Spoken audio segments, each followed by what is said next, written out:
Today on Eagle Nation News, it looks like we have a show in store that's all about community. First up, this pumpkin patch is all about fall vibes and family memories. Walk through Coben's Family Pumpkin Patch with Kathy Ortiz. Next up, as Hispanic Heritage Month wraps up, Christina Crostanova highlights a PHS member who represents a vibrant community. And finally, one student is working hard at 2 extracurriculars, and Isabel Motor twirls through how she does it. All of this and more on today's edition of Eagle Nation News. Good morning, Eagle Nation, and thank you for joining us. I'm Gretchen Seipert. And I'm Kelly Swick, bringing you this week's news. ENN starts right now.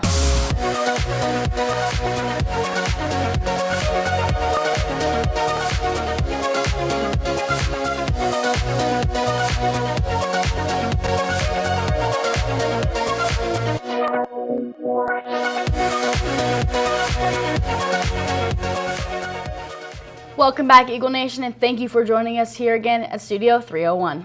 Today is Thursday, October 10th. It is a bright and sunny day today with a high of 86 and a humidity of 40% and no chance of rain. So here in Prosper, we have a fall day ahead of us. With fall starting up this Friday is also the first 9-week checkpoint. So make sure all of your assignments are completed since we have a 5-day weekend coming up starting with tomorrow. So go and enjoy the fall break. Speaking of the fall season, pumpkin patches are back. Kathy Ortiz takes a peek into what makes the Cobbins Family Pumpkin Patch.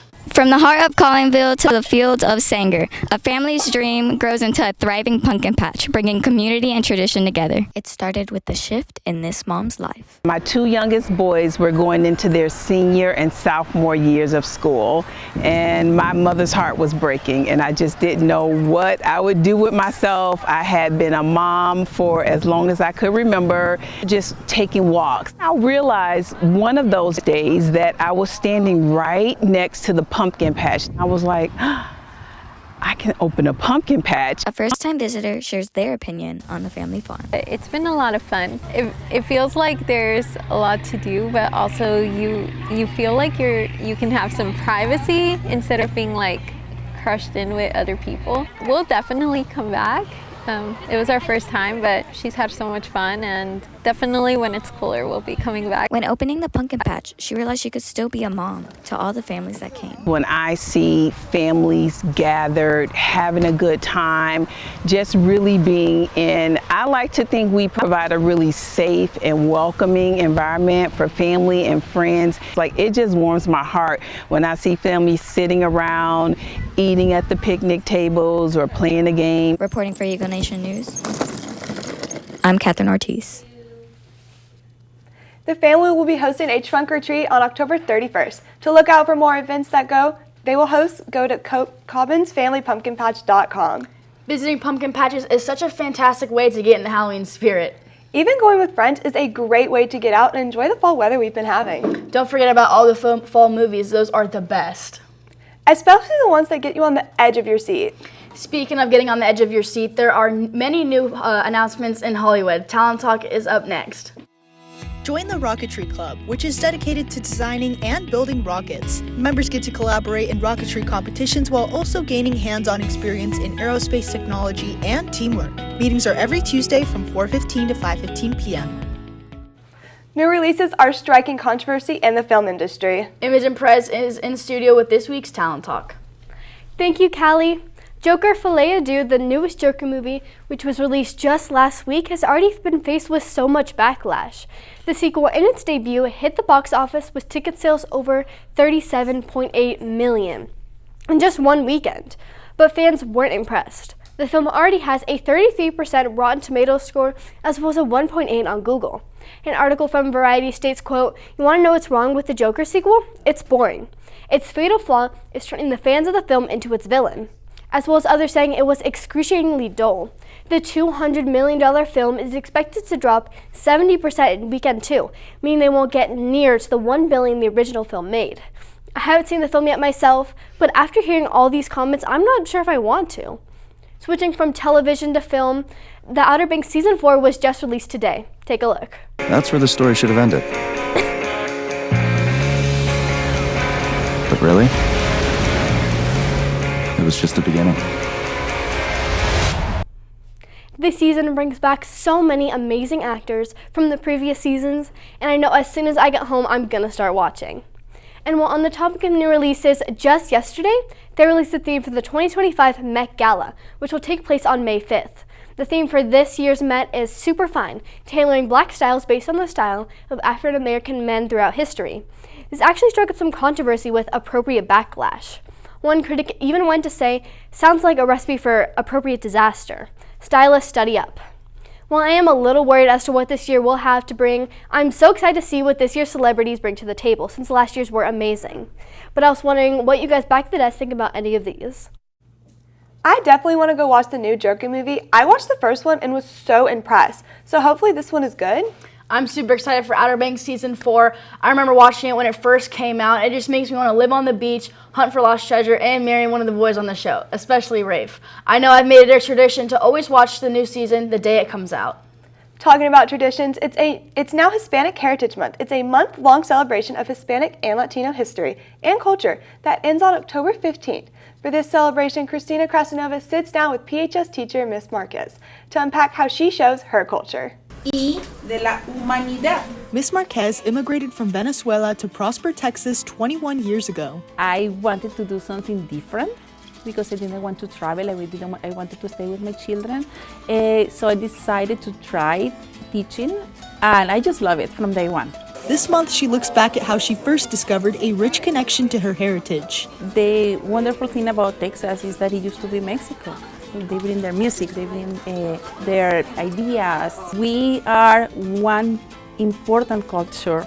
It's not just Mexico or the United States. Miss Marquez shares these customs with her students through the Spanish language and assignments. I really wake up every day looking forward to see my students. They know that I love music. Every time that I play music, I'm dancing around and they laugh at me. But it's just fun to share part of me with them. We research about different cultures and compare them. So I really think it opens up like how I can express myself and be like, oh yeah, in my country we do this, but maybe in another Spanish-speaking country they do this. Isabella is also Venezuelan and raised with the same values. Through Miss Marquez's class, she has come out of her shell and found how she's able to represent her culture. By showing that love and that fun and that kindness that they have taught me throughout the culture. In PHS, Miss Marquez has truly found her passion and her new home. Now I have friends for different parts of the world. I have good friends from Argentina, good friends from Colombia. So I have good friends for everywhere. I have my team. They became my family now. It is a community and I enjoy that. Reporting for Eagle Nation News, I'm Christina Krasnova. Miss Marquez is joined by 9 other Spanish teachers here at PHS who are also working to educate students about Hispanic culture. And our Prosper athletes are also hard at work, so don't go. Game time is up next. Here we go.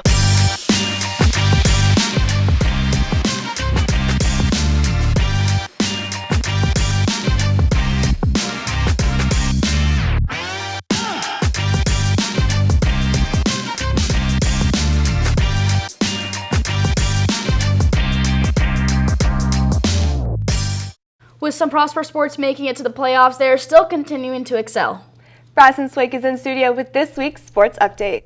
Thanks, Gretchen. Kicking off this week's game time, let's talk about our Prosper tennis team who fought hard and earned their spots in the playoffs, advancing to the bi-district round where they faced Flower Mound. Now, although the match didn't go our way with the Eagles falling short 4-10, this team gave it their all throughout this season. A huge congratulations to our tennis team. Now moving from one court to another is our Lady Eagle volleyball team, who last Friday traveled to McKinney Boyd to take on the Broncos.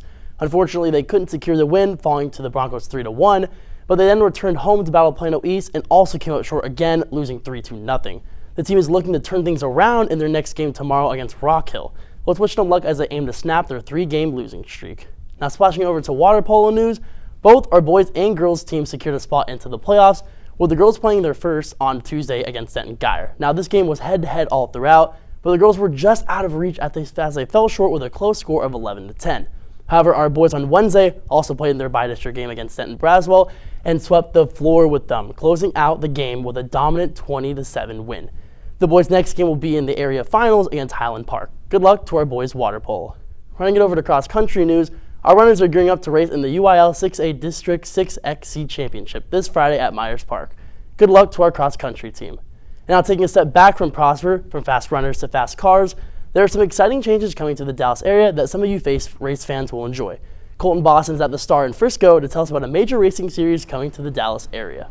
Thanks, Bradson. I'm standing right outside the Star, which the Dallas Cowboys just recently announced they're partnering with the Texas Rangers and IndyCar to bring a Grand Prix to Arlington. Now, this isn't going to be a normal IndyCar race, as it is going to be raced on the normal, regular streets.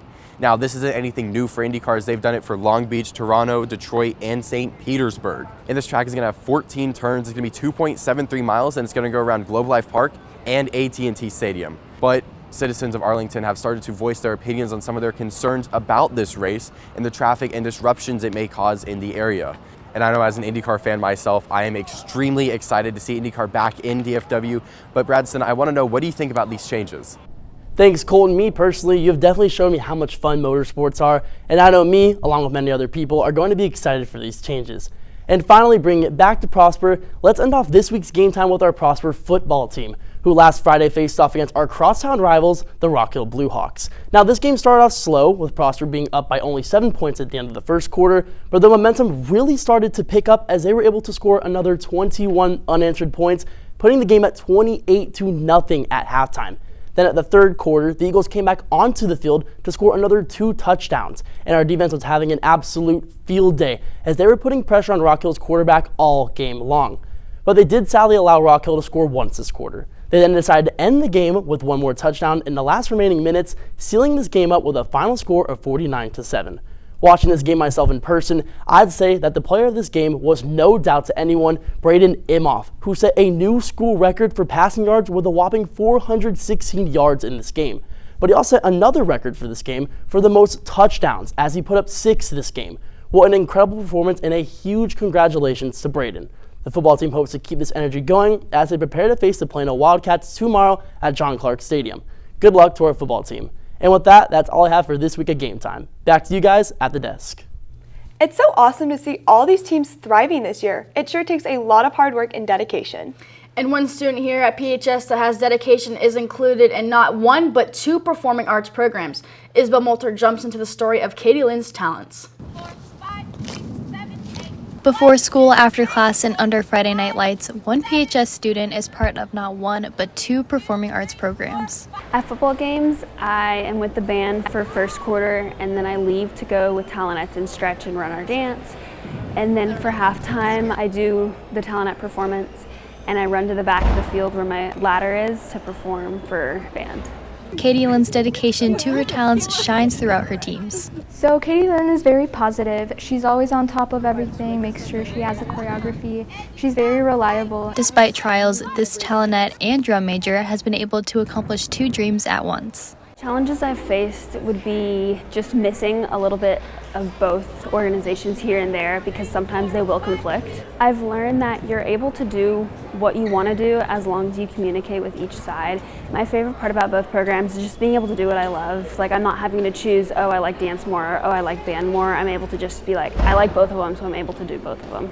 Reporting for Eagle Nation News, I'm Isabel Moulter. Keep a lookout for Katie Lynn performing at Friday Night Lights. And that's all we have for you today, Eagle Nation. Thank you for letting us tell your stories. Once again, I'm Callie Swick. And I'm Gretchen Seibert. Have a great weekend, and go Eagles!